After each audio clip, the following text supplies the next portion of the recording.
Welcome to the latest edition of the Out of the Mouth of Babes Bible series. It is the Sabbath day, and this is lesson number 2. And lesson number 2 we have titled, let me be polite. As always, my name is Brother Brandon. I will be conducting the service here. And for the second lesson, I got my brother Marlo. He's going to be doing the reading. And the title of the second lesson is Jerusalem, the city of our God. I repeat, Jerusalem, the city of our God. And I thought this was a fitting lesson to do, being that we are in the midst of the feast. And if you know anything about the feast days and what they represent, they're all pretty much centered around the central area known as Jerusalem, city of David, Zion, the land of Israel. And we know this to be true because even when you read, I believe in Acts, the 1st chapter, and the disciples were standing watching Jesus go off into heaven with the clouds, the angel was there. And the angel made the statement, why are you guys standing up and staring up at heaven? The same Jesus that's going up, it's going to come down the same exact way. So we got to understand the importance Jerusalem has to the God of Israel, the one true God, because the world would have you believe in one way or another that, God is really not concerned with the earth. God, the better place to be is in the Father's kingdom off in heaven. And the Bible begs to differ. There's a lot of things that the world or common day religion try to practice or dictate to us. The Bible never speaks about man going to heaven. The Bible never speaks about God having any plan for man to ever go to heaven. The Bible only speaks about the Lord getting the earth in order. Getting the earth in order. And when you understand the plan of God, you understand that the Lord is going to come, establish a government on this earth, as we're going to read today, and he's going to set up his throne in none other than Jerusalem. And he's going to rule the world from that location. So when you understand that, you understand the will of God and what the Lord has got planned for man in the near future. So we're going to get right into it because, it's a pretty lengthy lesson, but it's a lesson that's necessary to be taught. And I thought it was a good lesson to do today, being that all the feast days, most of the prophecy we can see that the feast days represent are dealing with the central area that the children of Israel lived in, especially the city of Jerusalem itself. And that Jerusalem has to be of some importance to God because Jerusalem is in the Bible well over almost 800 times. It's constantly referred to in the Bible. Just the word Jerusalem itself. We ain't talking about the word Salem that represents the city as well. We ain't talking about the city of David that represents the city as well. We're not even talking about Zion that represents the same exact location. The word Jerusalem itself is in the Bible practically from Genesis to Revelation in one form or another. And that should show us in itself how important this piece of land is to the Lord, God Almighty. So we got to understand that God is going to establish it forever. And when we talk about, or when the Bible talks about Jerusalem, it not only speaks on it from a physical level, but it speaks on it from a spiritual level as well. Because with the Lord having plans and the changes he's going to make on the earth when he makes his second coming, he speaks about Jerusalem in a manner of that we can't see it as of this day and age, or we can't see it today, because the Lord is going to come and change this whole earth. He's going to redo this whole earth that man has tried their best to destroy, and in doing so, he's going to have to recreate the city. He's going to have to tear it down just to build it up, and that's what the Bible is teaching us today. So, like I said, the title of the lesson today is Jerusalem, the city of our God, and I'm going to start my brother off in the Revell Bible Dictionary, pages 309 and 308. And I'm going to have him read what I got highlighted, starting there, and there. And that's the Revell Bible Dictionary, and it's giving you a definition or a description of the city of Jerusalem. That's what is under Jerusalem. You get that, my brother? Go ahead. Jerusalem, city of peace, the central and most significant of the cities in ancient Israel. You see, they start off by calling it the city of peace, but that's what Jerusalem represents. That's what the word itself means, city of peace. And he said that it's the most essential spot in Israel. Go ahead. Jerusalem was established about 1000 BC as Israel's political and religious central centered by King David. Mhm. Solomon built the temple there as the sole location for the national worship of Israel's God. Mm-hmm. After Solomon's kingdom split, Jerusalem continued to serve as the capital of the southern kingdom of Judah between 931 BC and the city's destruction by the Babylonians in 586 BC. Okay. The remnant of Jews returned to Palestine from Babylon in 538 BC and rebuilt the Jerusalem temple. During the centuries of Gentile dominion that followed, Jerusalem remained the center of Jewish life and worship. Herod the Great beautified and expanded the Jerusalem temple, and Christ preached in its courts. Mm-hmm. Jesus entered Jerusalem in triumph. Trumpet? What's that, bro? Triumph? Yeah, triumph. And the Last Supper there with his disciples, and was crucified outside the city walls. After his resurrection, Jesus appeared to the disciples in a sealed room. The Spirit's miracle of Pentecost took place in Jerusalem, Mm-hmm. launching the Christian church in AD 70, putting Mm-hmm. down a Jewish rebellion. The Roman army under the command of Titus destroyed the city and its temple. Yet the Old Testament prophet predicted a central role for Jerusalem at history's end. The book of Revelation calls the heavenly city the New Jerusalem. And we kind of referred to that in the last lesson. That's Revelation 21st chapter. Even the city that God is going to bring down from heaven, once the Father's kingdom comes into play, after the 1,000 years of peace, after Jesus gets this world in order, he turns everything over to the Father. The Lord is going to bring a city down from heaven called New Jerusalem, and it's going to land directly on the same central spot in Jerusalem is located. Keep going, my brother.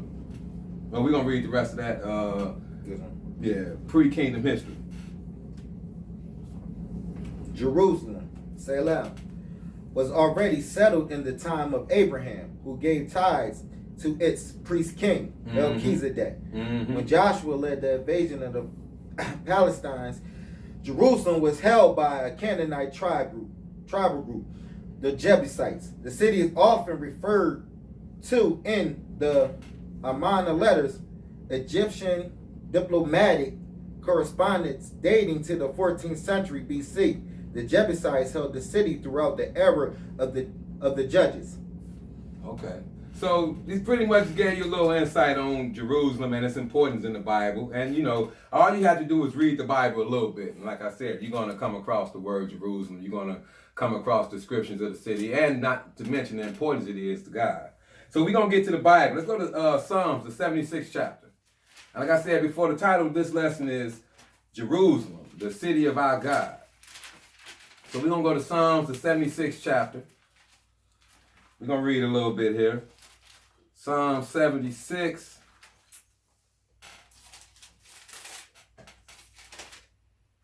And we're going to start off reading at verse 1. Psalms, the 76th chapter and verse 1. You get that, my brother? Go ahead. In Judah, God is known. His name is great in Israel. Mm-hmm. And Salem also is his tabernacle and his dwelling place in Zion. Okay, so right here the prophet David wrote, in Judah, God is known. His name is great in Israel. In Salem, which is another word for Jerusalem, peace, also is his tabernacle and his dwelling place in Zion. See, that's what we got to understand. The Lord, when the Lord gives us prophecy and the Lord lets us know what he has planned for the future, he's always had the tendency to reveal that type of information, not only to his prophets, but to the ones that was doing his will. And David makes it plain here that Judah is where God is known, not just now, but in the future. It's going to be the same way. It's going to be the same way. But I want you to focus on the fact that Judah has multiple titles. So we see that Jerusalem has multiple titles. It's also referred to as Salem, and it's also referred to as Zion. But they're all talking about the city of peace, commonly known as Jerusalem, even unto this day. Let's go to Genesis, the 14th chapter. Genesis, the 14th chapter.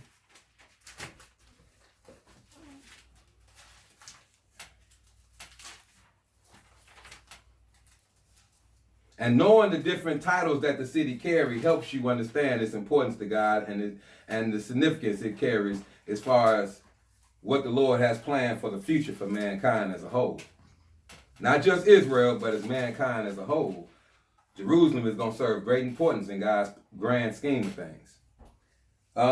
Genesis 14, and when you get there, my brother, start reading that verse 17. And this is way back in the days of Abraham. The Revell Concise Dictionary kind of referred us to what Abraham was doing at this time, but we're going to read it out of the Bible directly. Genesis 14, and when you get there, start reading at verse 17. When you get there, go ahead. And the king of Sodom went out to meet him after his return from the slaughter of the Chedorlaomer, and of the kings that were with him at the valley of Shaveh, which is the king's dale. Mm-hmm. And Melchizedek, king of Salem, brought forth bread and wine, and he was the priest of the Most High God. Okay, so we have to pay attention to this character titled Melchizedek, because he's called the king of Salem, which we understand that the word Salem means peace, and city Jerusalem, or the word Jerusalem means city of peace. But this is just a little early insight to show you the importance and the duality this piece of land has carried throughout the whole creation. The Lord has had his eyes set on this land throughout the entire span of the creation of man, and since we've been on this earth. So he said, Melchizedek, king of Salem, brought forth bread and wine. He brought forth bread and wine and was priest of the Most High God. Go ahead. And he blessed him and said, Blessed be Abram of the Most High God, possessor of heaven and earth. Mm-hmm. And blessed be the Most High God, which hath delivered thy enemies into thy hand. And he gave him tithes of all. Okay, so just pay attention to what was going on there, because Abraham is dealing with this king and priest named Melchizedek, and he paid tithes to Melchizedek. But Melchizedek was commonly known as the king of Salem. And that title in itself has very much prophetical inspiration behind it, because at this time and place, Jerusalem was inhabited by another group of people. But the Lord was just showing us that, like we can read in Isaiah the 46th verse 10, the Lord can tell you the end from the beginning. He can tell you the end from the beginning. But let's go pick up some more information on this Melchizedek. Let's go to Hebrews, the 7th chapter. Hebrews, the 7th chapter. Hebrews, the 7th chapter.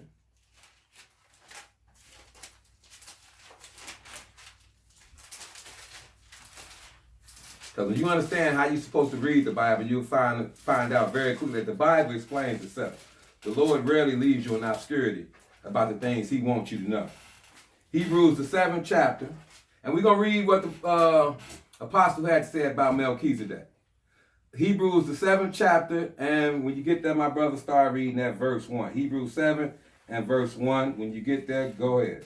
For this Melchizedek, king of Salem, priest of the Most High God, who met Abraham returning from the slaughter of the kings, and blessed him, to whom also Abraham gave a 10th part of all, first being by interpretation king of righteousness, and after that also king of Salem, which is king of peace. So pay attention to some of these titles that this Melchizedek character carries.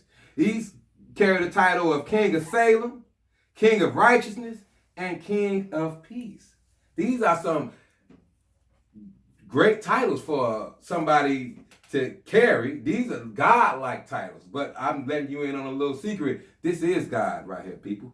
This is God in the flesh right here, speaking to the prophet, or speaking to the patriarch Abraham and dealing with him directly. And he's going to give you some more information about him. Read verse 3, my brother. Without father, without mother, without descent, having neither beginning of days nor end of life, but made like unto the Son of God, abideth for priest continuously. So naturally, this is letting us know that this is not no average man, because he don't have a father or mother, not beginning of days or end of life. So naturally, we can read this and understand this is not no regular man. This is a spiritual being. And I'm here to let you know up front, this is Jesus right here. This is Jesus. Just pay attention to some of the titles we carry. Turn over to Isaiah the 9th chapter. Isaiah the 9th chapter. Isaiah the 9th chapter. And I think we're going to read one verse here. Because this is prophecy that everybody understands is prophecy of Jesus being born in the flesh. And just pay attention to some of the titles that this child is given, who we know is Jesus, being talked about right here. Isaiah the 9th chapter, and when you get there, start reading that verse 6, my brother. For unto us a child is born, unto us a son is given, and the government shall be upon his shoulder, and his name shall be called Wonderful, Counselor, the Mighty God, the Everlasting Father, the Prince of Peace. The Prince of Peace. Isn't that some of the titles that Melchizedek carried himself?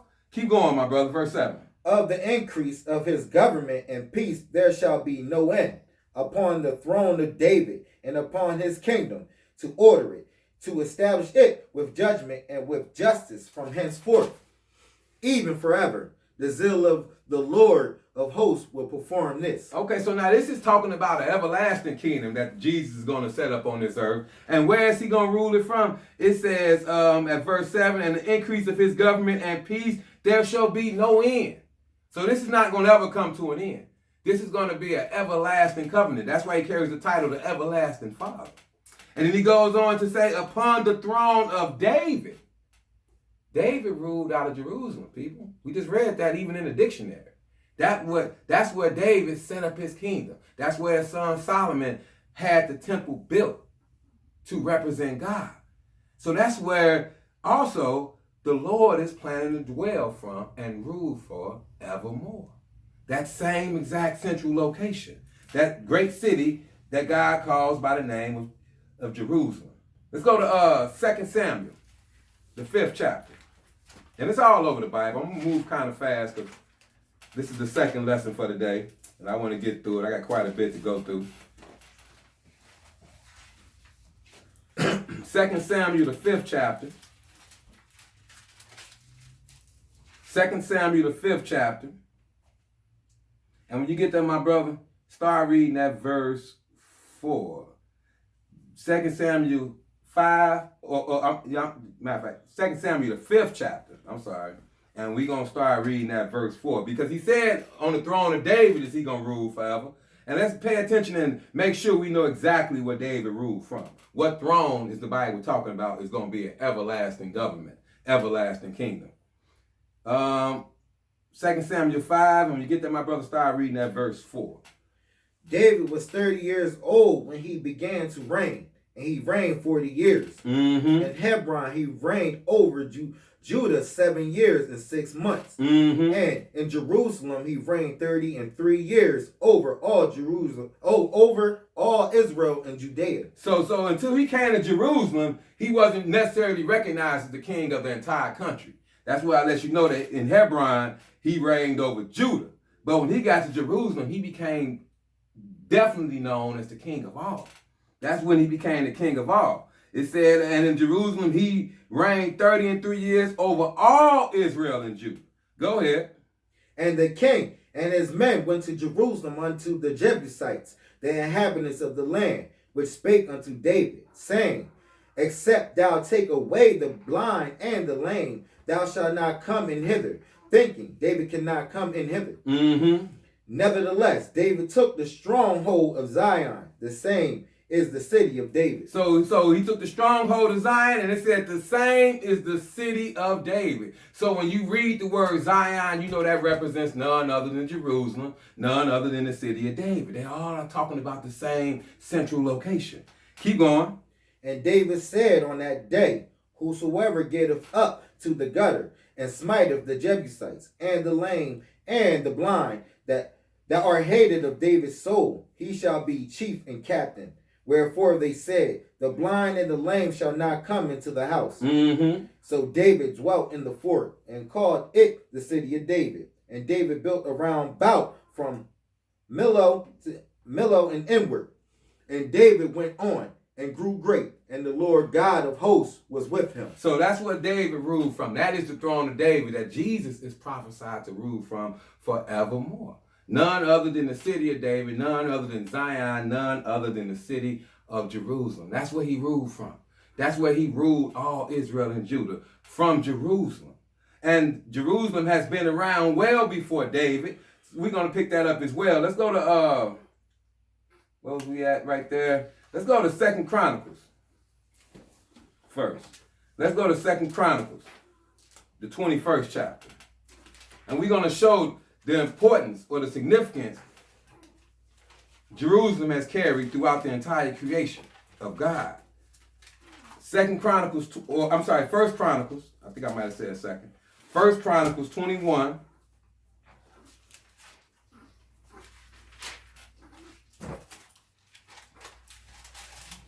And when we get there, we're going to start reading at verse 1. 1 Chronicles 21 and verse 1. When you get there, go ahead, my brother. And Satan stood up against Israel and provoked David to number Israel. Okay, so this is talking about a time when David numbered the people and the people was plagued because of it. Go ahead. And David said to Joab and to the rulers of the people, go, number Israel from Beersheba even to Dan, and bring the number of them to me, that I may know it. And Joab answered, the Lord make his people 100 times so many more as they be. But, my lord the king, are they not all my Lord's servants? Why then do my Lord require this thing? Why will he be a cause of trespass to Israel? Okay, so David wanted to number the people of Israel for the most part, and that wasn't to be done. That wasn't to be done for whatever reason. I have some ideas, when Moses did it, there was some criteria to doing it. You just couldn't do it just willy-dilly. It's a way to do everything as far as the Lord is concerned. But at the same time, we're going to skip down a little bit and see how the Lord felt about it. Skip down to verse 7 and keep going. And God was displeased with this thing. Therefore, he smote Israel. Okay, so obviously God wasn't on board with David numbering the people. Go ahead.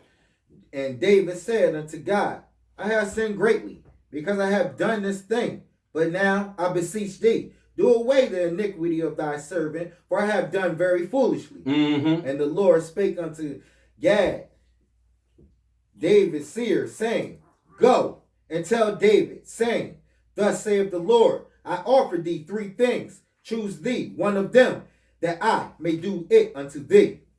So Gad came to David and said unto him, thus saith the Lord, choose thee. Verse 12. Oh yeah, all right, that was messing me up. Choose thee. Either 3 years famine or 3 months to be destroyed before thy foes, while that day sword of thine enemies overtaken thee, or else 3 days the sword of the Lord, even the pestilence in the land, and the angel of the Lord destroying throughout all the coasts of Israel.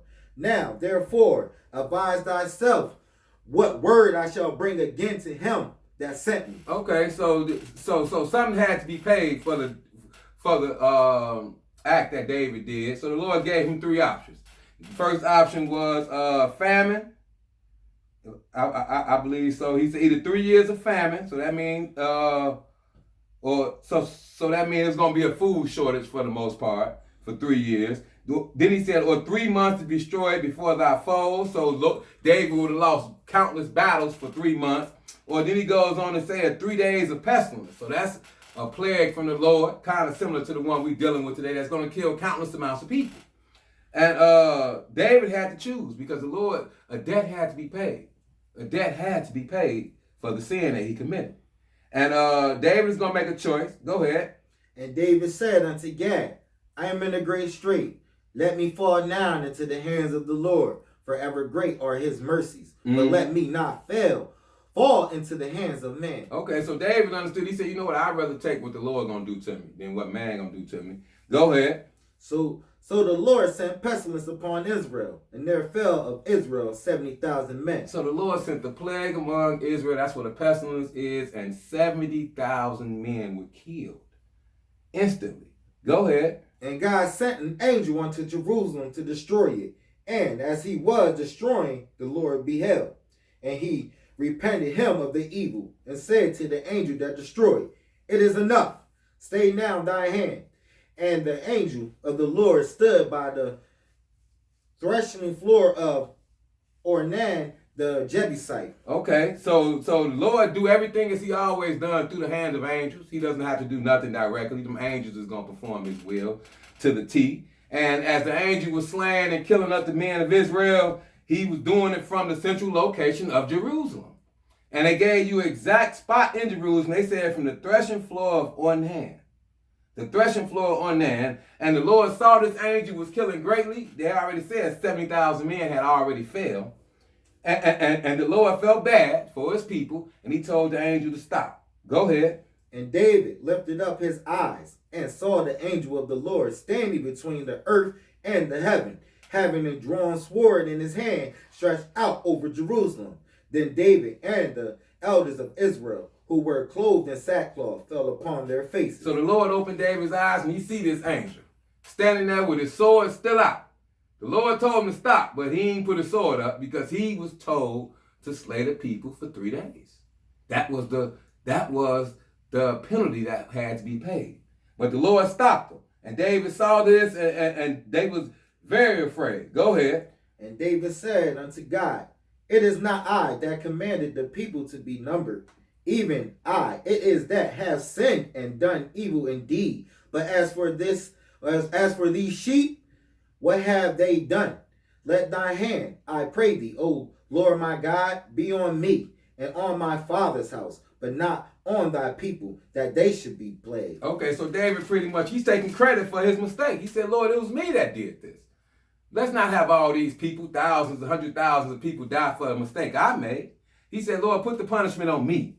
Go ahead. Then the angel of the Lord commanded Gad to say to David that David should go up and set up an altar unto the Lord in the threshing floor of Ornan the Jebusite. Mm-hmm. And David went up at the saying of Gad, which he had spake in the name of the Lord. Mm-hmm. And Ornan turned back and saw the angel, and his 4 sons with him hid themselves. Now Ornan was threshing wheat. Okay, so what this angel was doing this murdering from was the threshing floor of Ornan. And obviously while this angel was operating and doing the murdering for the Lord, Ornan's eyes wasn't open to it. They sitting there threshing wheat. But it said Ornan turned back, and obviously the Lord opened his eyes. He said he saw that angel, and him and his 4 sons hid themselves. Go ahead. And as David came to Ornan looked and saw David, and went out of the threshing floor, and bowed himself to David with his face to the ground. Mm-hmm. Then David said to Ornan, Grant me the place of this threshing floor, that I may build an altar therein unto the Lord. Thou shalt grant it to me for the full price, that the plague may be stayed from the people. Now pay attention that the Lord had the angel give David a specific location to build this altar. The angel was standing at this exact location, the threshing floor of Ornan. So David, he went and did as the angel had commanded him, and he went and he inquired about the land so he can do this thing for God, so God can stop this plague. Go ahead. And Ornan said unto David, Take it to thee, and let my lord the king do that which is good in his eyes. Mm-hmm. Lo, I give thee the oxen also for burnt offerings, and the threshing instruments for wood, and the wheat for the meat offering. I give it all. So Ornan was like, there's a whole lot going on right now. People dying. He see this angel on this property. He like, you take it. It's yours. You take that, take the tools, take the oxen, take it all. But what did David say? Go ahead. And King David said to Ornan, Nay, but I will verily buy it for the full price. For I will not take that which is thine from the Lord, nor offer burnt offerings without cause. So David said, I'm going to pay for it because I plan to sacrifice this to God. Offer this to the Lord. And if it's going to be my offering, for the most part, I need to own it.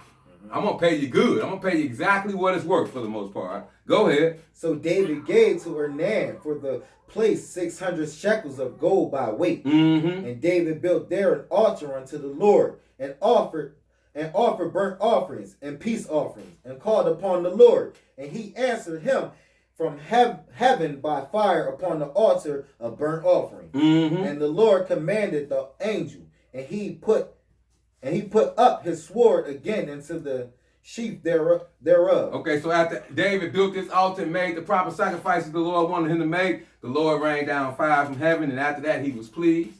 And he told the angel, all right, you can put your sword up. Because up until this point, the angel threw that sword out. He was ready to kill. Go ahead. At that time, when David saw that the Lord had answered him in the threshing floor of Ornan the Jebusite, then he sacrificed there. For the tabernacle of the Lord, which Moses made in the wilderness, and the altars of the burnt offering were at the season in the high place of Gideon.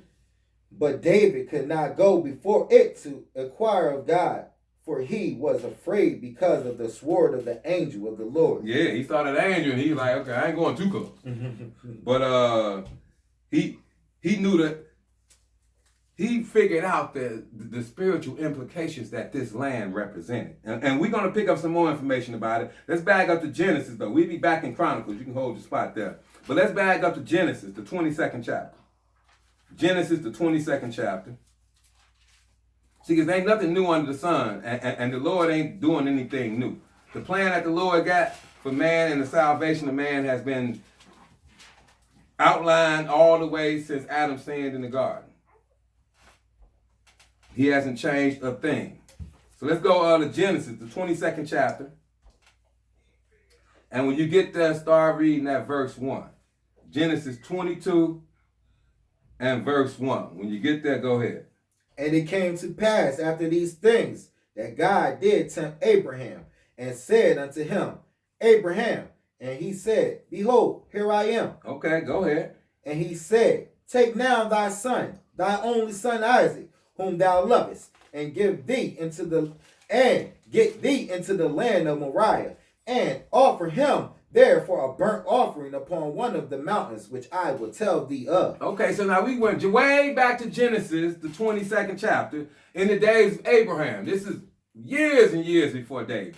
And the Lord this is when we've all heard the story when Abraham was about to sacrifice his son Isaac because the Lord told him to. And the Lord had a specific location for him to do this in. And it was, he said, get into the land of Moriah and offer there for a burnt offering upon one of the mountains, which I will tell thee of. So he's got to go to Moriah and go to a Pacific mountain and do this offering. Go ahead. And Abraham rose up early in the morning and saddled his ass and took 2 of his young men with him and Isaac his son and cleaved the wood for the burnt offering and rose up and went unto the place of which God had told him. So he went exactly where God told him. Go ahead. Then on the 3rd day, Abraham lifted up his eyes and saw the place afar off. And Abraham said unto his young men, Abide ye here with the ass, and I and the lad will go yonder and worship and come again to you. Okay, so the Lord showed him the location. Abraham recognized it, and he's going to deal with the task that the Lord gave him, and that was sacrificing his own son. But at the same time, let's skip down to verse 9 and keep going.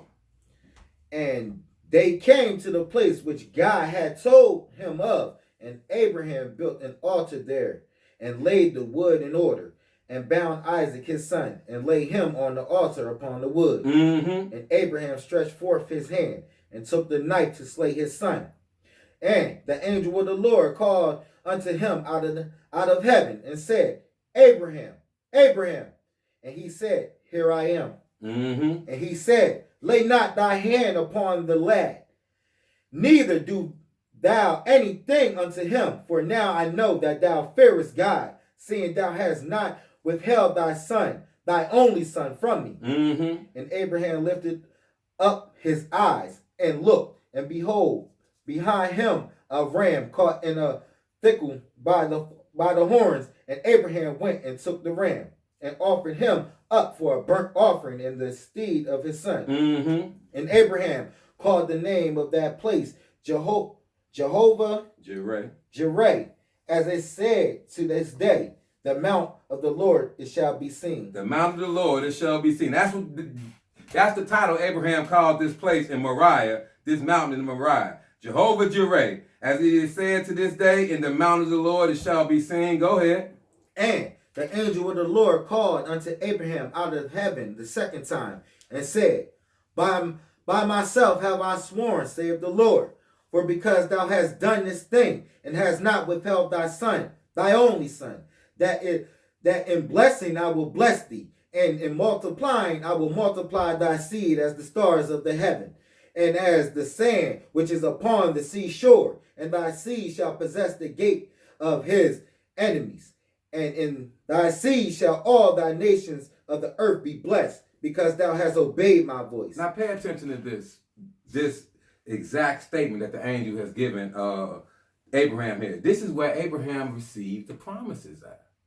In this location in Mount Moriah, or in the land of Moriah at a particular mountain, this is where Abraham got the blessing from God that his seed was going to be the seed that the entire world is going to be blessed by. This is where the patriarchs truly started. Up until this point, this is where Abraham proved himself to God for the most part. And God said it too. He said, lay not thy hand upon the lad in verse 12, neither do thou anything unto him, for I know that thou fearest God, seeing that thou hast not withheld thy son, thine only son from me. So this is where Abraham proved himself to God. This is where Abraham became worthy of the promise to be the forefather, to become a patriarch. At this location in Moriah, on a particular mountain. And we're going to make sure that we know what we're talking about. Back up to verse 2 and read that again. Is that verse 2? Mm-hmm. And he said, take now thy son, thy only son Isaac, whom thou lovest, and get thee into the land of Moriah, and offer him there for a burnt offering upon one of the mountains, which I will tell thee of. Okay, now let's go to 2 Chronicles, the 3rd chapter.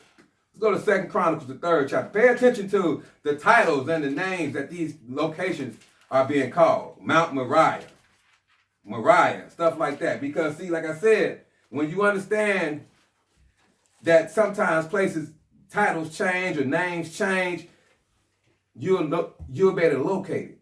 But the Bible is going to make it plain. It's not the easiest thing to see because you're going to have to search the scriptures to get to understand it like this. But it's easy to see once it's being showed to you. 2 Chronicles, the 3rd chapter. And let's read one verse here. One verse. 2 Chronicles 3 and verse 1. Go ahead, my brother. Then Solomon began to build the house of the Lord at Jerusalem in the Mount of Moriah. Do you see that? The temple that Solomon built, the most magnificent temple they say was ever built, Solomon built at Jerusalem in Mount Moriah. You think that's by coincidence? Or you think that is God's design? See, God has always been operating from this location. He's already had plans for this location. He had David do stuff at this location, and he also had Abraham 1,000 years prior to that do stuff at this location. See, because God don't change. Man change. Abraham was doing stuff at this location before Israel even possessed the land. Because God is ultimately in control, and he's going to tell the end from the beginning, people. So it said, then Solomon began to build the house of the Lord at Jerusalem and Mount Moriah. And where was that, brother? Go ahead. Where the Lord appeared unto David, his father, in the place that David had prepared in the threshing floor of Ornan the Jebusite. So this brought it all together. That brought it all together. That made it plain that the same location Abraham was about to offer up Isaac and offer up the ram instead is the spot where Solomon had the temple built, and it's none other than the threshing floor or Ornan the Jebusite, the location David bought to have the altar built during the days of the pestilence. See, God is powerful. You can't fake that. You can't fake that. Only one that can put something like that in order is the Lord. Go to the 6th chapter of 2 Chronicles and start reading that verse 1. The 6th chapter of 2 Chronicles and start reading that verse 1. When you get that, go ahead.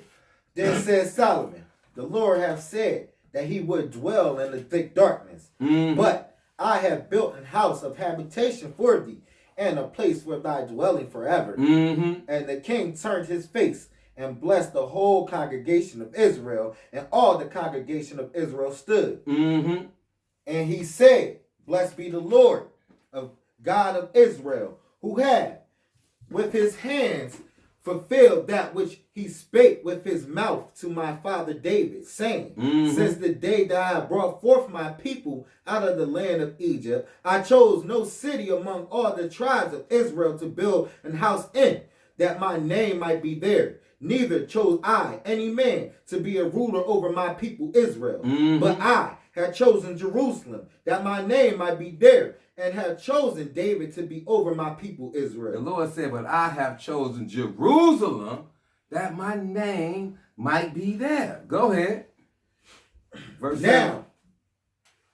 Now it was in the heart of David my father to build an house for the name of the Lord God of Israel. But the Lord said to David my father, for as much as it was in thine heart to build an house for my name, thou didst well in that it was in thy heart.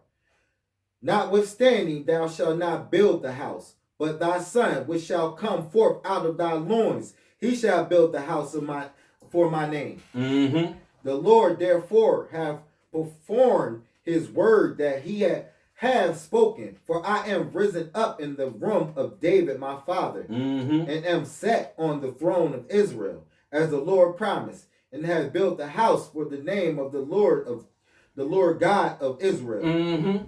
And in it have I put the ark, wherein is the covenant of the Lord that he made with the children of Israel. So Solomon, he had this temple built, and the Lord made it known to him that he chose this location to dwell forevermore. And this is actually also when the ark found its first home outside of a tent. It found this home at this same location, threshing floor Ornan, Mount Moriah, located in the city of David, which is the city of Jerusalem, because the Lord has always had plans for this spot. He's always had plans from this city. Let's go to 1 Kings, the 8th chapter. 1 Kings, the 8th chapter.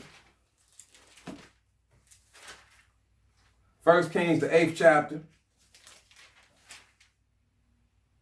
1 Kings 8. And when you get there, my brother, start reading at verse 1. 1 Kings, the 8th chapter and verse 1. When you get there, go ahead, my brother. Then Solomon assembled the elders of Israel and all the heads of the tribes, the chiefs of the fathers of the children of Israel, unto King Solomon in Jerusalem, that they might bring up the ark of the covenant of the Lord out of the city of David, which is Zion. And all the men of Israel assembled themselves unto King Solomon at the feast in the month of Ethanim, which is the 7th month. Okay, to save time, we're going to skip down to verse 37 and keep going. 37. If there be in the land famine, if there be pestilence, blasting, mildew, locusts, or if there be caterpillars, if their enemy besiege them in the land of their city, whatsoever plague, whatsoever sickness there be, what prayer and supplication soever be made by any man or by any thy people Israel, which shall know every man the plague of his own heart, and spread forth his hands towards his house. So he's talking about this house that Solomon made. So we skipped the same time, but he's talking to the Lord, praying to the Lord, that if his people find themselves in any type of situation, that if they pray to this house or pray to this location, that the Lord will hear them for the most part. Go ahead, verse 39. Then hear thou in heaven thy dwelling place, and forgive, and do, and give to every man according to his ways, whose heart thou knowest, for thou even thou only knowest the hearts of all the children of men, that they may fear thee all the days that they live in the land which thou gavest unto our fathers. Moreover, concerning a stranger, that is not of thy people Israel, but cometh out of a far country for thy name's sake. For they shall hear of thy great name, and of thy strong hand, and of thy stretched out arm, when he shall come and pray toward this house. Hear thou in heaven thy dwelling place, and do according to all that the stranger calleth to thee for, that all people of the earth may know my name, to fear thee, as do thy people Israel, and that they may know that this house which I have built is called by thy name. Mm-hmm. So he's pretty much dedicating the temple right here to the Lord. Let's get down to verse 46 and keep going. If they sin against thee, for there is no man that sinneth not, Mm-hmm. and thou be angry with them, and deliver them to the enemy, so that they carry them away captive unto the land of the enemy, far or near, yet if they shall bethink themselves in the land whither they were carried captive, and repent, and make supplication unto thee in the land of them that carried them captive, saying, we have sinned, and have done perversely, we have committed wickedness. Mm-hmm. And so return unto thee with all their heart and with all their soul in the land of their enemies, which led them away captive, and pray unto thee toward their land, which thou gavest unto their fathers, Mm-hmm. the city which thou hast chosen, and the house which I have built for thy name. Then hear thou their prayer and their supplication in heaven, thy dwelling place, and maintain their cause. And forgive thy people that have sinned against thee, and all their transgressions, wherein they had transgressed against thee, and give them compassion before them who carried them captive, and they may have compassion on them. Where you at, my brother? 51 now. Okay, we're going to call it that. So pretty much Solomon is just pretty much dedicating the temple to the Lord. And he's asking the Lord that if his people come into hard times or they be taken into slavery far away, Lord, if they turn and respect this house or pray toward this house, hear them. He's praying for the Lord to hear the prayers of the people if they ever turn and face this house. And you see the Lord was okay with it because he answered Solomon by fire from heaven. And even when you go way after these days to the days of Daniel, what did he do? He prayed 3 times a day toward his city, toward this temple. And Solomon made a promise with God, or God made a promise with Solomon, I should say, that if his children or the children of Israel find themselves in a situation where they need to repent, and they repent and pay homage to this piece of land that we've already broke down to what it is, this land of Mount Moriah, the threshing floor of Ornan, that he will honor their cause and respect their cause. So that's just showing you more significance that this temple and this piece of land means to God. Let's go to 1 Kings, the 9th chapter, and keep on going, because the Lord going to answer them. Go ahead. Start at verse 1. And it came to pass, when Solomon had finished the building of the house of the Lord and the king's house, and all Solomon's desire which he was pleased to do, that the Lord appeared to Solomon the second time, as he had appeared unto him at Gibeon. And the Lord said unto him, I have heard thy prayer and thy supplication that thou hast made before me. I have hallowed this house, which thou hast built, to put my name there forever. And my eyes and my heart shall be there perpetually. And if thou wilt walk before me, as David thy father walked, in integrity of heart and in uprightness, to do according to all that I have commanded thee, and will keep my statutes and my judgments. Okay, now hold on one second, hold that spot. You see, pay attention to the Lord have said at verse 3. It said, and the Lord said unto him, I have heard thy prayer and thy supplication that thou hast made before me. I have hallowed this house which thou hast built, to put my name there forever. See, there ain't no end to forever, people. See, that's what we got to understand. We trying to understand the importance Jerusalem has to God. He said he going to put his name there forever. And my eyes and my heart shall be there perpetually. So Lord is always focused on this one piece of land. This is where the Lord has great ambitions to rule the entire world from when he make his second coming. It has great significance in the plan of God. Go ahead, my brother, verse 5. Then I will establish the throne of thy kingdom upon Israel forever, as I promised to David thy father, saying, there shall not fail thee a man upon the throne of Israel. But if ye shall at all turn from following me, ye and your children, and will not keep my commandments and my statutes which I have set before thee, but go and serve other gods and worship them, then will I cut off Israel out of the land which I have given them, and this house which I have hallowed for my name, will I cast out my sight, and Israel shall be a proverb and a byword among all people. And at this house which is high, every one that passeth by it shall be astonished, and shall hiss, and they shall say, why have the Lord done thus unto this land and to this house? Okay, so the Lord is letting them know that if you guys don't act right, or you don't behave properly, if you don't keep my laws, statutes, and commandments, I'm going to put you up out of here, and I'm going to have this house destroyed.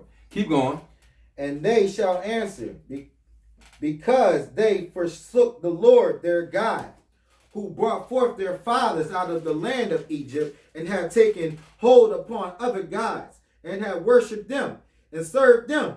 Therefore had the Lord brought upon them all this evil. And that's exactly what happened. That's why the children of Israel, us, these slaves of the world today, aren't in our homeland now, because we chose to go against our God and do everything else the world was doing. And he gave us a grave penalty for it. But that didn't take away from the significance of this land. It just showed that if you're going to be over here, you're going to have to behave a certain way.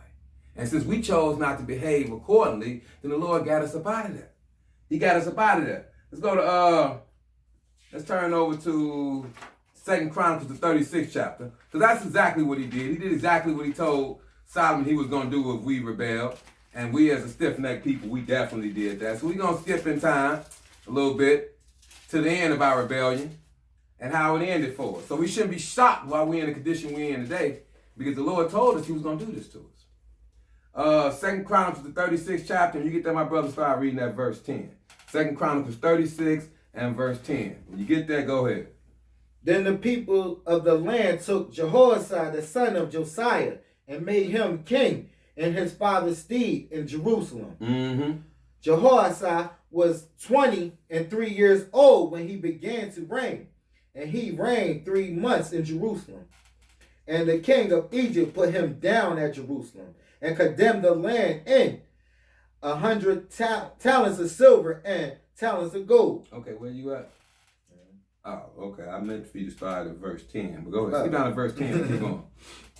And when the year was expired, King Nebuchadnezzar sent and brought him to Babylon with the goodly vessels of the house of the Lord, and made Zedekiah his brother king over Judah and Jerusalem. Okay, so now it came time for the prophecy of the Lord to come to pass, because the people of Israel got wicked, got caught up with doing everything the Lord told them not to do, and now Nebuchadnezzar is coming down, and he's going to deal with them according to the way the Lord wants him to deal with them. So he's already taken one of the kings, and then he put in place his uncle as king instead of him. Go ahead. Zedekiah was 21 years old when he began to reign, and reigned 11 years in Jerusalem.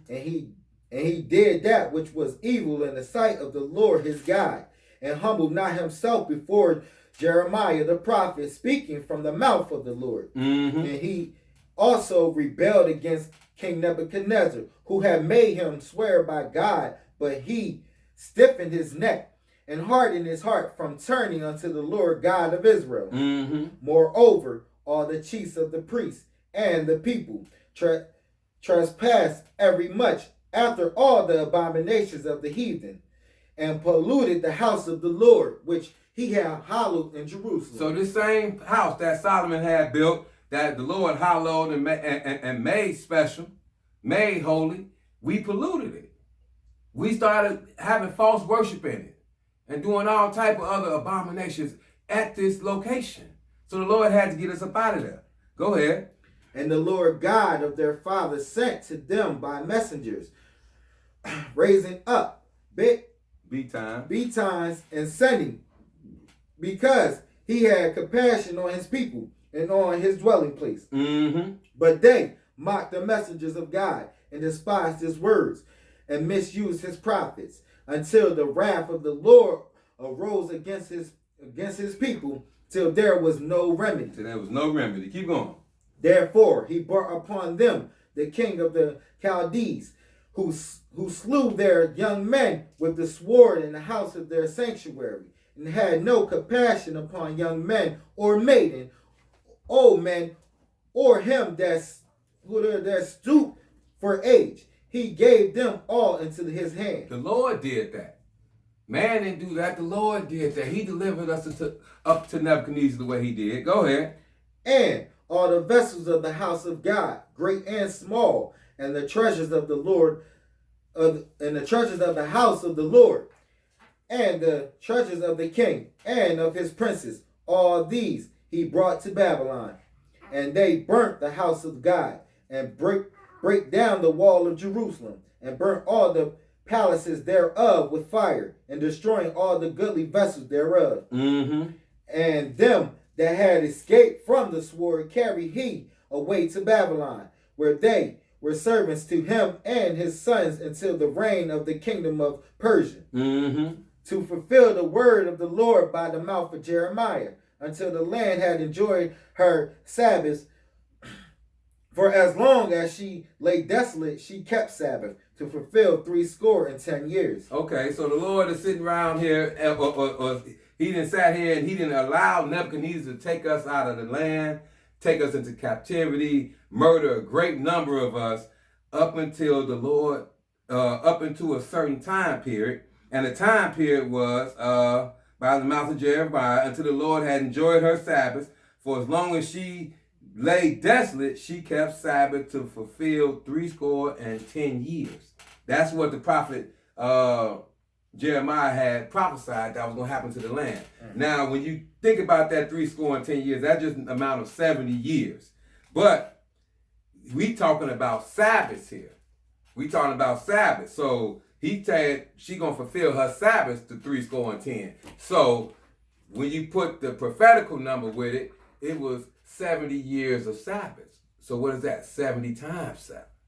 So we found ourselves in slavery for quite some time.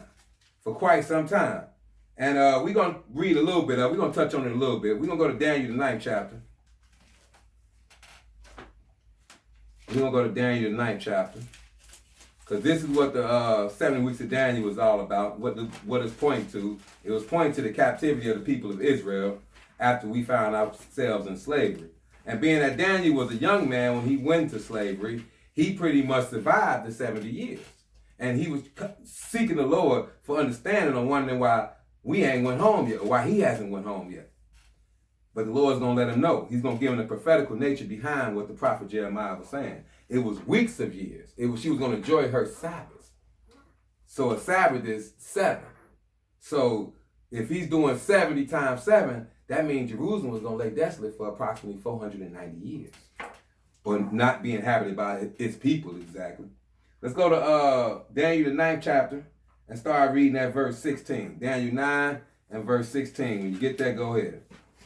O Lord, according to all thy righteousness, I beseech thee, let thy anger and thy fury be turned away from thy city Jerusalem, thy holy mountain, because for our sin and for thy iniquities of our fathers, Jerusalem and thy people are become a reproach to all that are about us. Okay, so at this point in time, Daniel was in Babylon in slavery, and he's wondering why, he's still a slave.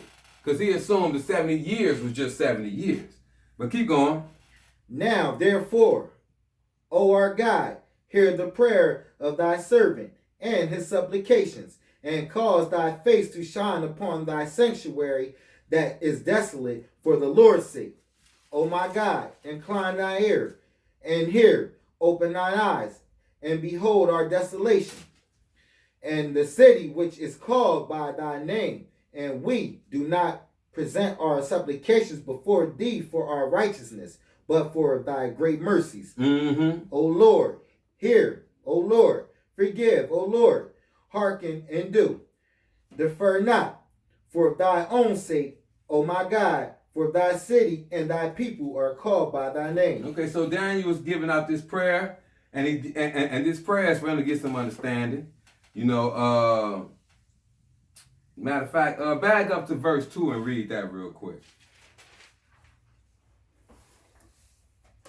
In the first year of his reign, I, Daniel, understood by books the number of the years, whereof the word of the Lord came to Jeremiah the prophet, that he would accomplish 70 years in the desolation of Jerusalem. So that's what we just read about in Chronicles. That 3 score and 10. That's that 70 years. So this is what Daniel was ultimately praying for understanding on. I should have probably read verse 2 first. He's sitting in slavery. He's like, man, I've been here about 70 years. And there's no sign of what's going on. So now he's praying to the Lord like, okay, what am I missing? What am I missing? So we're going to skip back down where we was at and start reading that verse 20. Go ahead, my brother. And whilst I was speaking and praying and confessing my sins and the sins of my people Israel, and presenting my supplication before the Lord my God for the holy mountain of my God, yes, whilst I was speaking in prayer, even the man Gabriel, whom I had seen in the vision at the beginning, being caused to fly swiftly, touched me about the time of the evening oblation. Okay, so the God sent the angel Gabriel to deal with him and give him some understanding. But pay attention to what he's praying for. He said, and while I was speaking, and praying and confessing my sin and sending my people Israel, presenting my supplication before the Lord my God for the holy mountain of my God. Because that temple was built on that mount. The angel Gabriel came to him. Skip down, not skip down, but you have verse 22. Keep going. And he informed me and talked with me and said, O Daniel, I am now come forth to give thee skill and understanding. Mm-hmm. At the beginning of thy supplications, the commandment came forth, and I am come to show thee, for thou art greatly beloved. Therefore, understand the matter and consider the vision. So he's going to pretty much break down to him what the Lord meant by the 3 score and 10 years. It wasn't necessarily 70 years, but he's going to tell you plainly right here in verse 24. Keep going. 70 weeks are determined upon thy people and upon thy holy city to finish the transgression and to make an end of sins and to make reconciliation for iniquity and to bring in everlasting righteousness and to seal up the vision of prophecy and to anoint the most holy. So in a big scheme of things, the Lord is saying it's going to be 70 weeks of years. So that's putting it out of the realm of just 70 straight years. That's putting it in the realm of really 490 years. But at the same time, we got to understand it's kind of prophetic. I'll do a lesson on the 70 weeks of Daniel at a later time. But it's kind of prophetic because it comes to a pause at a certain time and it picks back up at the coming of Christ. But just keep going for now. We're going to pick up what we want to pick up. Go ahead. Know therefore and understand that from the going forth of the commandment to restore and to build Jerusalem unto Messiah the Prince shall be 7 weeks and 3 score and 2 weeks. Okay, so just until the point of you getting to Jesus, it's going to be 70 weeks, or it's going to be, he said, it shall be 7 weeks and 3 score and 2 weeks. So that's taking it all the way until 69. Go ahead. The street shall be built again, and the wall, even in troublous times. Mm-hmm. And after 3 score and 2 weeks shall Messiah be cut off, but not for himself. And the people of the prince that shall come shall destroy the city and sanctuary, and the end thereof shall be with a flood. And unto the end of the war, desolations are determined. Okay, so this is pretty much what I really want us to pick up right there. I'm not going to get too deep into it, but that's not what we're here for. It was going to be a certain amount of time just to get to the point of where Jesus was going to come. And it wasn't going to be a 70 straight years. It was going to be 400 some odd years to the giving of the commandment. That commandment was given by a couple kings, starting with King of Persia, Cyrus, and Artaxerxes, or Ahasuerus, I believe, gave the commandment that got it finished off. But like I said, I'll deal with that at a later date. I just wanted to pick up that this was going to carry us into the time of the Messiah for the most part. Now, we're going to go to the Messiah at Luke 19. Luke 19. And when my brother gets there, I want him to start reading that verse 28.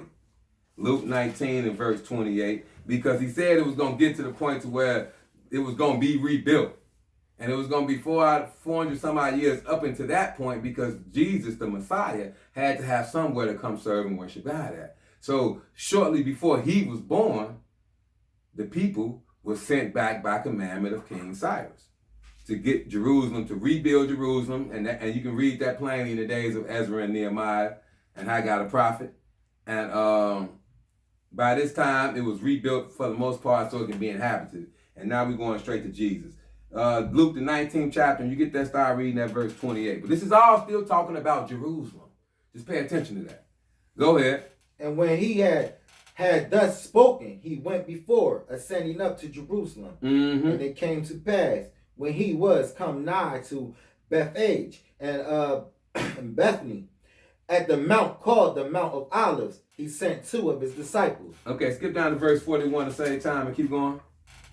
And when he was come near, he beheld the city and wept over it. Jesus came near toward the city of Jerusalem and he started crying. Why he started crying? Because he knew what was going to happen to him shortly after the death of him. Because the Romans was going to come in, sack Jerusalem, like we read in the dictionary, around 70 AD, and we was going to be sent to slavery all over, and they was going to destroy the city completely.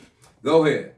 Saying, if thou hast known, even thou, at least in this day, at this thy day, if thou hast known, even thou, at least in this thy day, the things which belong unto thy place, but now they are hid from thine eyes. Mm-hmm. For the day shall come upon thee, that thine enemy shall cast a trench upon thee, pass thee around, and keep thee in one Keep the end on every side. On every side.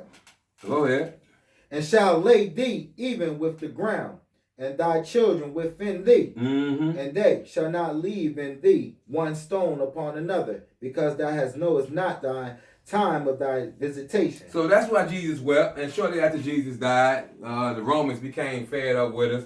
And the emperor of the time sent his son Titus to sack Jerusalem, who was the next emperor. And he did exactly that. He tore the place down completely, burnt it to the ground, like Jesus said, and he left not one stone standing upon the other. Let's go to Matthew the 20th chapter. Matthew the 20th chapter. Matthew 20. And when you get there, we're going to start reading at verse 17. Matthew 20 and verse 17. When you get there, go ahead. And Jesus, going up to Jerusalem, took the 12 disciples apart in the way, and said unto them, Behold, we go up to Jerusalem, and the Son of Man shall be betrayed unto the chief priests and unto the scribes, and they shall condemn him to death, Mm-hmm. and shall deliver him to the Gentiles to mock, and to scourge, and to crucify him. And the 3rd day he shall rise again. And on the 3rd day he shall rise again. Let's go to Isaiah, the 53rd chapter. This is all going to happen in Jerusalem. See, everything is taking place in this central location.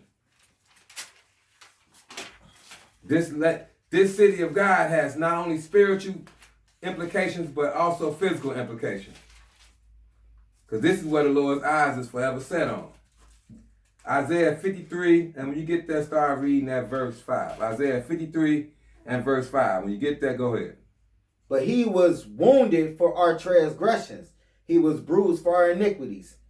The chastisement of our peace was upon him, and with his stripes we are healed. And that's exactly the prophecy that the Lord gave the prophet Isaiah concerning the death of Jesus. Skip down to verse 10 and read a little bit more of it. Yet it pleased the Lord to bruise him. He hath put him to grief.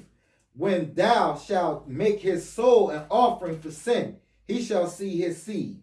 He shall prolong his days, and the pleasure of the Lord shall prosper in his hand. All right, let's go to the 21st chapter of Luke.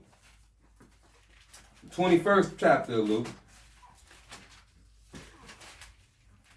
Because the people of God was put out of this land shortly after these things took place, and the Lord prophesied about it. You know, that's why it's the people over there claiming to be the children of Israel, and they are not. Because the true children of Israel are in slavery all over the world. Luke, the 21st chapter, when you get there, start reading at verse 20. Luke 21 and verse 20. When you get there, go ahead, my brother. And when ye shall see Jerusalem compassed with armies, then know that the desolation thereof is nigh. That's exactly what Rome did. Go ahead. Then let them which are in Judea flee into the mountains, and let them which are in the midst of its depths out, and let not them that are in the countries enter therein. And 2, for these be the days of vengeance, that all things which are written may be fulfilled. But woe unto them that are with child, and to them that give suck in those days, for there shall be a great distress in the land, and wrath upon this people. And they shall fall by the edge of the sword, and shall be led away captive into all nations. And Jerusalem shall be trodden down of the Gentiles, until the times of the Gentiles be fulfilled. And that's exactly what happened. We read about the sack of Jerusalem in the days of Titus in this dictionary right here. But let's go to Daniel 11 chapter. Daniel 11 chapter. Just pay attention how all these things are taking place in this central location, Jerusalem. And Daniel's going to take you all the way to the time of the end. Daniel 11 chapter, and when you get there, my brother, start reading at verse 31. Daniel 11 and 31. When you get there, go ahead. And arms shall stand on his part, and they shall pollute the sanctuary of strength, and shall take away the daily sacrifice, and they shall place the abomination that maketh desolate. Okay, and that's it's still during the time where it's going to be trodden down to the Gentiles. It's talking all the way back to the end of days when they're going to put the abomination of desolation in Jerusalem, in the holy place. He's going to be where the temple was built. Not at the exact location, but right next to it. Skip down to verse 36 and keep going. And the king shall do according to his will, and he shall exalt himself and magnify himself above every god, and shall speak marvelous things against the God of gods, and shall prosper till the indignation be accomplished. For that is determined shall be done. Neither shall he regard the God of his fathers, nor the desire of women, nor regard any God, for he shall magnify himself above all. So he's gonna put himself above everything, and that's what we got to look forward to when the Pope of his day, of this day, takes over the world. Get down to verse 45 and go again. 45. And he shall plant the tabernacle of his palace between the seas and the glorious holy mountain. Where is he gonna try to post up? He said he's gonna plant the tabernacle of his palace between the sea and in the glorious holy mountain. Go ahead. Yet he shall come to his end, and none shall help him. See, that's when he didn't went too far. That's when he didn't went too far. Go right into the 12th chapter, and what's going to happen shortly after that? And at that time shall Michael stand up, the great prince, which standeth for the children of thy people. And we talking about Michael the angel, right? Michael the archangel. Go ahead. And there shall be a time of trouble, such as never was since there was a nation, even to that same time. And at that time thy people shall be delivered, every one that shall be found written in the book. And many of them that sleep in the dust of the earth shall awake, some to everlasting life, and some to shame and everlasting contempt.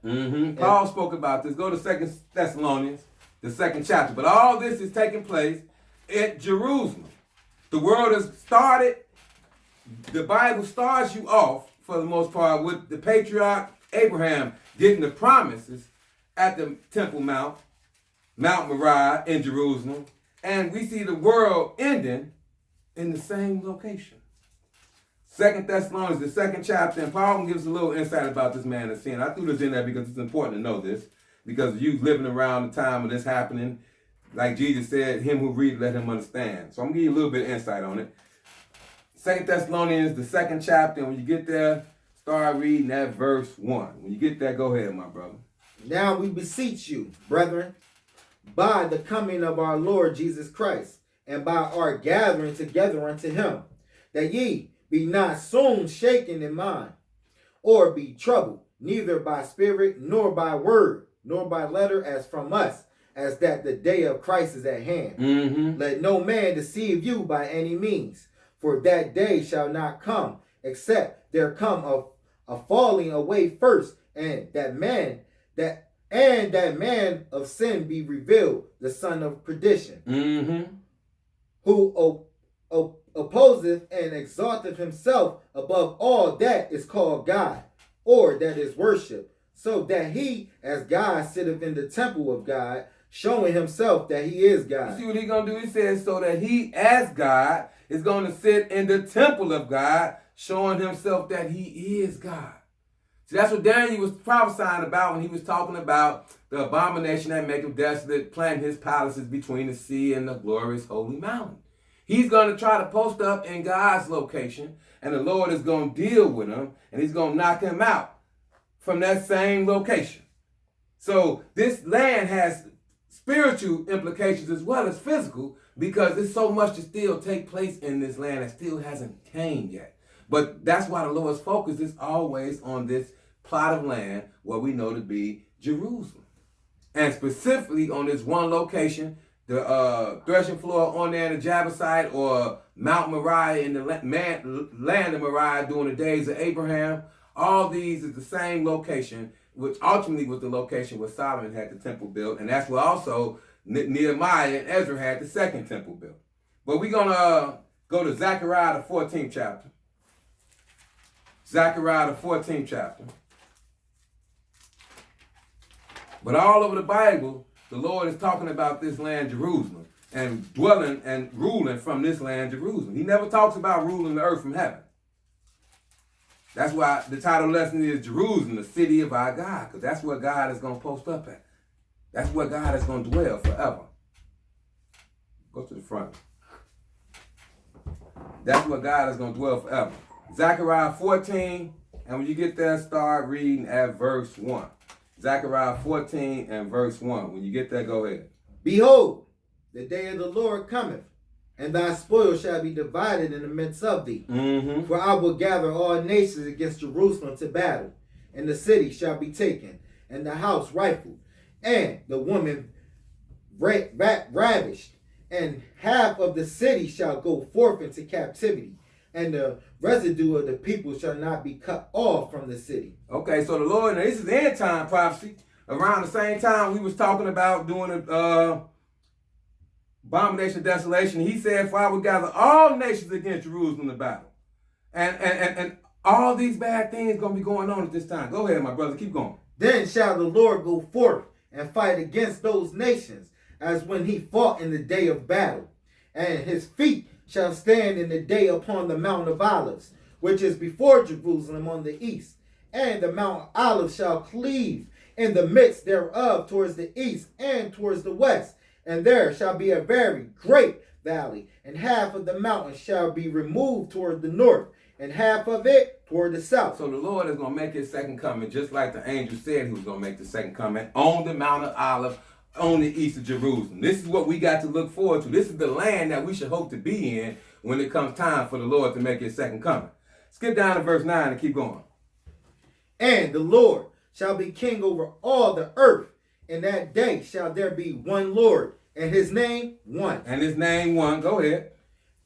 All the land shall be turned as a plain from Jeba to Rimmon, south of Jerusalem, and it shall be lifted up and inhabited in her place, from Benjamin's gate unto the palace, to the place of the first gate, unto the corner gate, and from the tower of Hananel unto the king's wine presses. And men shall dwell in it, and there shall be no more utter destruction, but Jerusalem shall be safely inhabited. See, we ain't living in those days right now, obviously, but this is what we got to look forward to. This is what God is going to do to this city. Let's go to the first chapter of Zechariah. The first chapter of Zechariah. And when you get there, I want you to start reading that verse 6. We're going to read a couple verses here. We almost done. We're going to start reading that verse 16. Zechariah 1 and verse 16. When you get there, my brother, go ahead. Therefore, thus saith the Lord, I am returned to Jerusalem with mercy. Where is he returning to? To Jerusalem.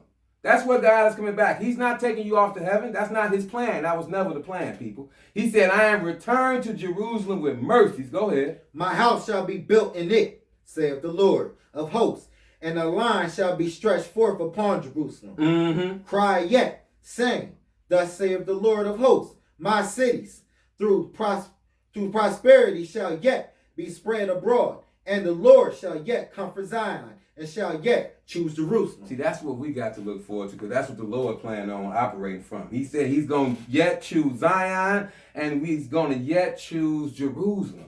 And that's what we've been reading since we read it in Genesis, the 22nd chapter. Go forward into the second chapter, Zechariah, and read verse 1. Start reading that verse 1. I lifted up my eyes again, and looked, and behold, a man with a measuring line in his hand. Mm-hmm. Then I said, Whither goest thou?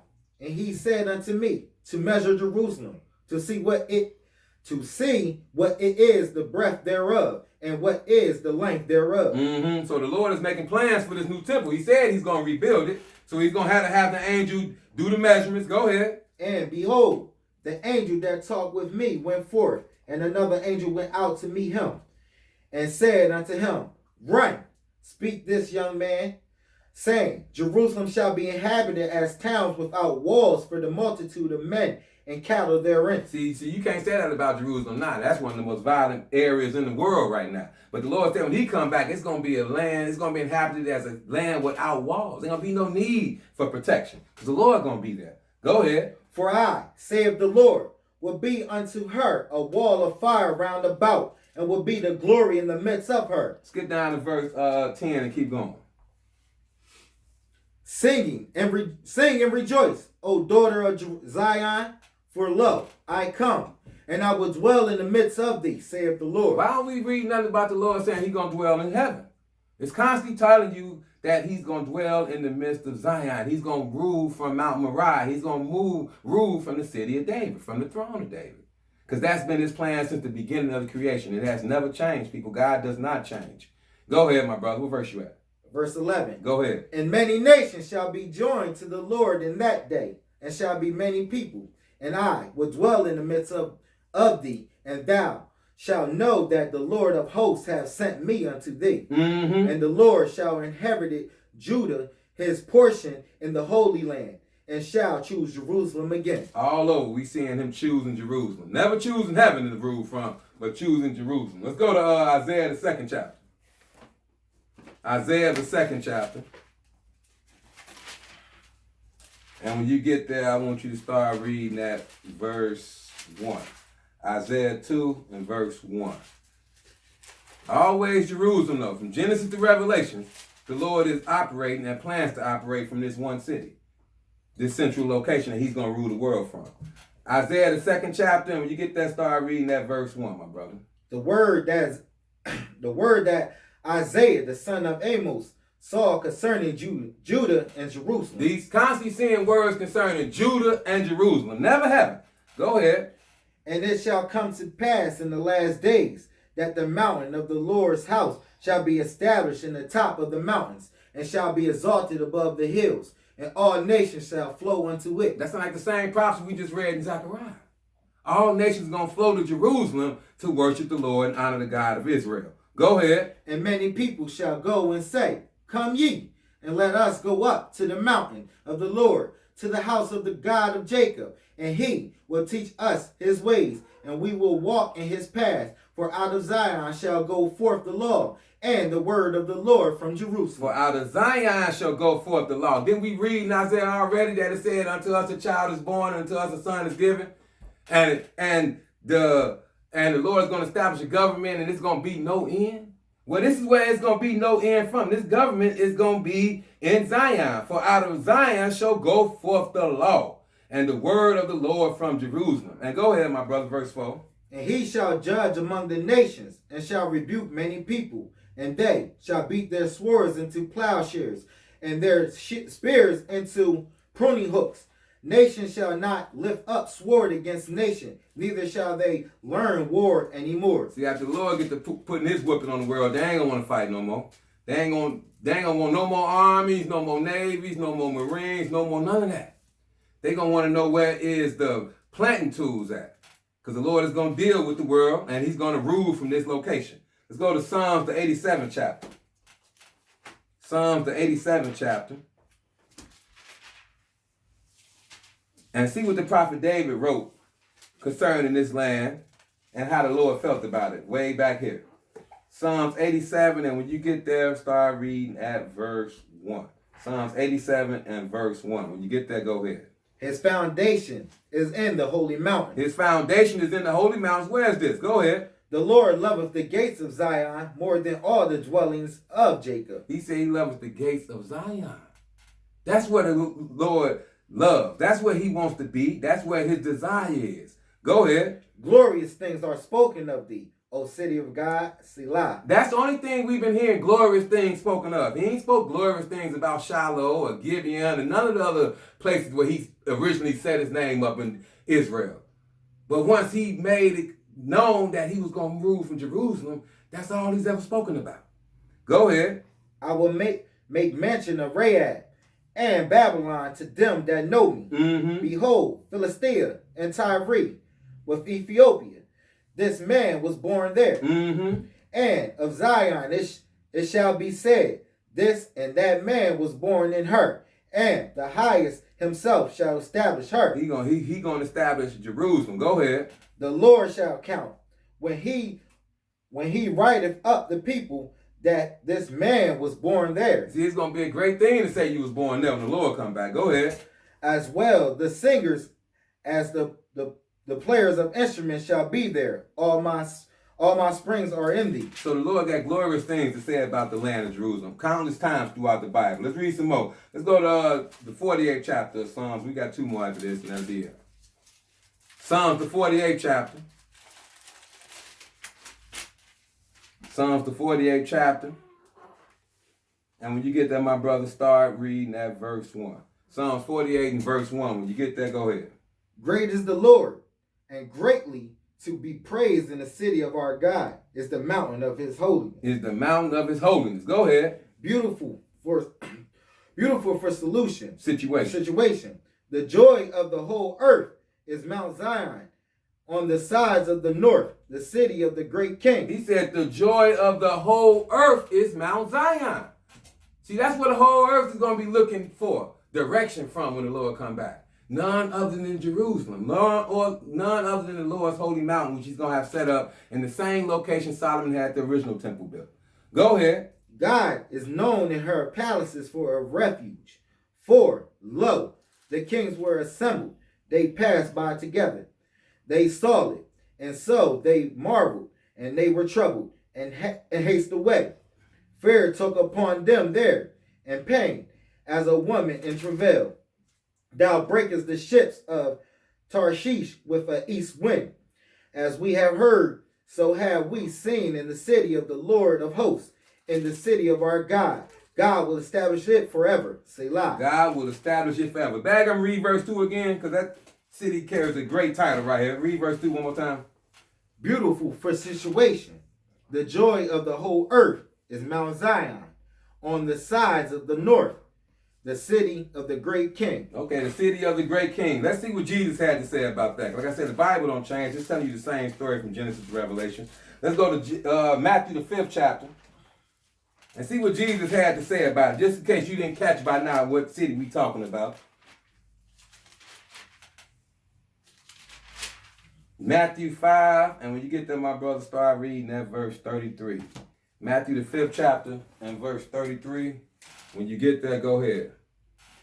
Again, ye have heard that it hath been said by them of old time, thou shalt not forswear thyself, but shalt perform unto the Lord thine oaths. Mm-hmm. But I say unto you, swear not at all, neither by heaven, for it is God's throne. So he said, I say unto you, swear not at all, neither by heaven, for it is God's throne. Go ahead. Nor by the earth, for it is his footstool. Mm-hmm. Neither by Jerusalem, for it is the city of the great king. See, that's the city of the great king. And Jesus understood that completely because he the one set this plan into motion in the beginning. He's the one going to crack the sky and land on Mount of Olives and take this city by force and rule from it forevermore. One more space. Let's go to Revelation, the 21st chapter.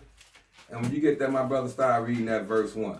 Because after all that is said and done, Jesus is going to make his second coming, rule for a period of time, for a millennium to be exact.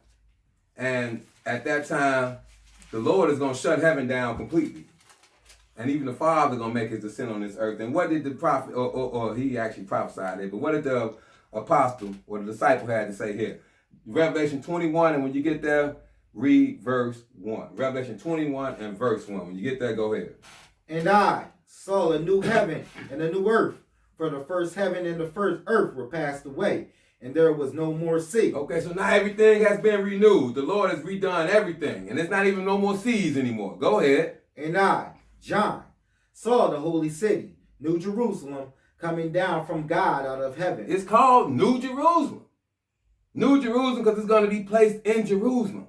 Go ahead. Prepared as a bride adorned for her husband. Mm-hmm. And I heard a great voice out of heaven saying, Behold, the tabernacle of God is with men, and he will dwell with them, and they shall be his people, and God himself shall be with them, and be their God. And where's all this going to be? It's going to be in the same land that the Lord has had his eyes on from the beginning of the creation up until this point, and it's even going to be called New Jerusalem. So the Bible gives you plenty of implications on how serious and how important Jerusalem is to the God Almighty. I hope you got some understanding in the name of Jesus. Peace.